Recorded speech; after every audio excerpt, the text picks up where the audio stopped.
தமிழ் சினிமாவுக்கு சாக்லேட் பாயா அறிமுகமான பிரசன்னா மிஷ்கின் இயக்கத்துல வெளிவந்த அஞ்சாதை படத்து மூலமா வில்லனா மாறினாரு.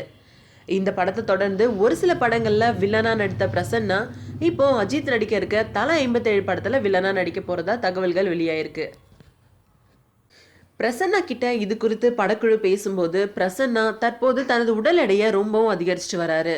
அநேகமா தல 57 படத்துக்காக கூட அவர் இந்த முயற்சியை எடுக்கலான்னு சொல்றாங்க. அது மட்டும் இல்லாம இன்னொரு வில்லனா அரவிந்த் சாமியும் நடிக்க இருக்கதா செய்திகள் வந்திருக்கு. எதுவா இருந்தாலும் முடிவுல படக்குழுவினர் இதை பத்தின தகவல்களை கண்டிப்பா சொல்வாங்க. இந்த படத்துல கதாநாயகியா நடிக்க காஜல் அகர்வால் கிட்ட பேச்சுவார்த்தை நடத்தியிருக்காங்க.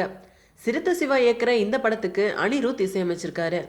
சத்யஜோதி பிலிம்ஸ் இந்த நிறுவனம் படத்தை தயாரிச்சிருக்கு. முழுக்க முழுக்க வெளிநாடுகள்ல இந்த படம் படமாக்க இருக்கு. பல்கேரியாவில் முதல் கட்ட படப்பிடிப்பை நடத்த போறாங்களாம். அது மட்டும் இல்லாம அதை தொடர்ந்து மொத்தம் 4 நாடுகள்ல இந்த படத்துடைய படப்பிடிப்பை நடத்த போறாங்களாம்.